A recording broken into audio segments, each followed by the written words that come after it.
Sir नमस्कार जी। क्या नाम है जी आपका? जी मेरा नाम ब्रजेश दास है। सर हम आपसे जानना चाहेंगे कि वर्तमान में जो प्रयागराज में महाकुंभ लगा हुआ है, यहाँ पर अनेक संत साधु नागा बाबा या महामंडलेश्वर वगैरह बहुत संत आए हुए हैं। सोशल मीडिया के द्वारा हमें वीडियोस मिलती रहती हैं, उनमें क्या है कि कोई बाबा किसी को मार रहा है, चिमटा लेके किसी के पीछे पड़ा है, या कोई रिपोर्टर उनसे कुछ पूछने की कोशिश करते हैं तो उनको भी मार रहे हैं, गलत गलत जवाब दे रहे हैं, या कुछ अभद्र भाषाओं का भी यूज कर रहे हैं। तो हम आपसे जानना चाहें क्या यही साधु या संत की पहचान होती है? जी वैसे देखा जाए तो साधु की पहचान ये नहीं होती है। साधु का मतलब है साधु भूखा भाव का, धन का भूखा ना, जो धन का पीछे पर है वो साधु ना। कहते हैं कि वृक्ष कबहू ना फल वकै और नदी न संचय नीर और परमारथ के कारण साधु धरा शरीर। तो इस तरीके से साधु का मतलब होता है जो कि आज जो समाज में जो बुराइयां हैं वो अज्ञानता है। जब तक इनको पूर्ण संत नहीं मिलेंगे, उनकी शरण में नहीं आएंगे, तब तक ये नहीं बदल सकते। जैसे कहते हैं कि पत्थर को परमेश्वर कहें, बड़ा अंदेशा मोए और पारस से भेंटा नहीं तो कैसे पलटे लो। जब तक आप किसी, जैसे कहते हैं कि एक वाणी और है कि जब तक आप पारस से टच नहीं होगे, तो पारस का मतलब है सतगुरु होता है कि सतगुरु के लक्षण कहूँ मधुरे बेन विनोद और 4 वेद शास्त्र कहे 18 बोध। उसकी शरण में नहीं आएंगे तब तक परिवर्तन नहीं आएगा।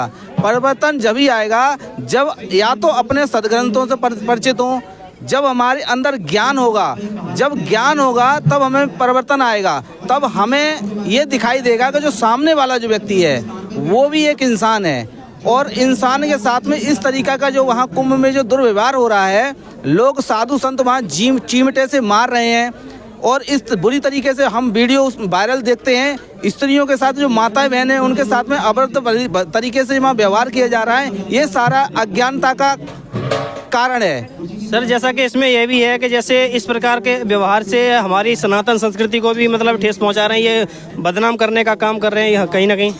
उसका कारण यह है कि मन मैला तन उजला और बगुला कपटी अंग और तासे तो कौवा वाला तन मन एक ही रंग।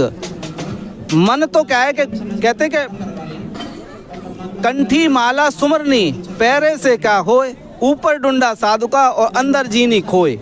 यानी कि ऊपर से तो क्या है कि उन्होंने इतना आडंबर कर रखा है, कोई 100 मालाएं डाल रखा है, किसी ने जो है पता नहीं त्रिपुंड लगा करके मतलब नाना प्रकार के आडंबर किए हुए हैं। ये सारा जो है व्यर्थ है। जब तक जो मन है उसको धोया ना जाए, ज्ञान रूपी गंगा से ना धोया जाए, तब तक उनमें परिवर्तन नहीं आएगा। मलमल धोए शरीर को धोया ना मन का मैल और नहाए गंगा गोमती और रहे बैल के बैल।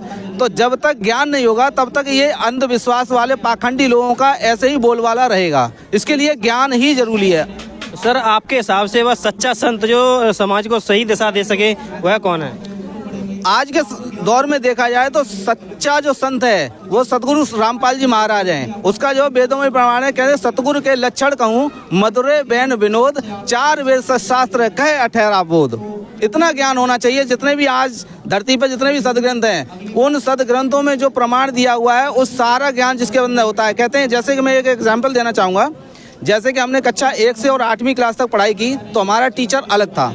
उसके बाद में हमने जो है हाई स्कूल पास की तो उसका टीचर अलग था। फिर ग्रेजुएशन की, फिर पीएचडी की तो उसके अलग अलग टीचर हुए। इस तरीके से जो जन्म मृत्यु का जो रोग है उसका टीचर एक ही है, जो वर्तमान समय में हमारे सतगुरु रामपाल जी महाराज जी हैं। सर आप ये बहुत बड़ी बात कह रहे हैं, क्योंकि पूरे विश्व में इतने सारे संत और महंत हैं, महामंडलेश्वर हैं, शंकराचार्य हैं, उन सबको अलग साइड में करके आप संत रामपाल जी महाराज जी को सर्वश्रेष्ठ संत बता रहे हैं। ये अपने आप में बहुत बड़ी बात है। इसके बारे में थोड़ा कोई ऐसा ठोस प्रमाण दीजिए जिससे हमारे दर्शकों को विश्वास हो कि वास्तविक संत रामपाल जी महाराज जो हैं सच्चे संत हैं। उसका एक एग्जाम्पल है, कहते कंदली सीप भुजंग मुख और स्वाति एक गुण 3 और जैसी संगत बैठिए तैसा ही फल दीन। कहते हैं गुरु को कीजिए दंडवत और कोट कोट प्रणाम और कीट न जाने भृंग को, यो गुरु करें आप समान।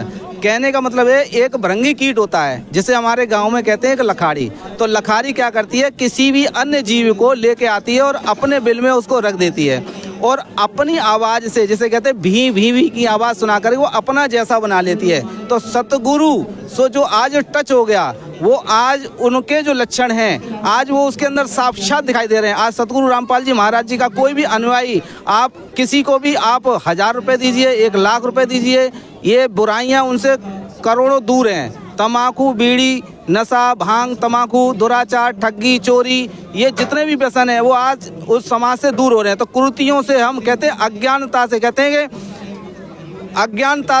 अज्ञानता में ज्योति जला दे, कर दे स्वर्ण सवेरा, वो ऐसा सदगुरु है मेरा। तो ये प्रमाण आपके सामने है, सदग्रंथ हमारे सामने, एक एक सदग्रंथ में जो गुण रहस्य थे, जो आज से मतलब सनातन धर्म जब से है तब से अब तक कोई भी नहीं जान पाया, उनको आज सतगुरु रामपाल जी महाराज जी ने आज खोल खोल के बच्चे बच्चे को उंगलियों पर रटा दिया है। आज चीख चीख के पूरे समाज में, आज 26 जनवरी का दिन है, आज पूरा समाज उसको आज उंगलियों पर बच्चा जो उसको गा रहा है। तो ये प्रमाण है सदगुरु का। सर, आपने ये संत की पहचान बड़ी ही अच्छे से एक्सप्लेन किया है। हम अपने दर्शकों को बताना चाहेंगे कि संत रामपाल जी महाराज जी वर्तमान में एक ऐसे संत हैं जो कि सत्य हैं, सच्चे हैं, तत्वदर्शी संत हैं और सभी अपने शास्त्रों के अनुसार भक्ति बता रहे हैं। जैसे कि भाई ने आपको एक्सप्लेन किया कितने अच्छे से बारीकी से, तो आपको जानना चाहिए संत रामपाल जी महाराज के बारे में और उनके सत्संग सुनना चाहिए। धन्यवाद।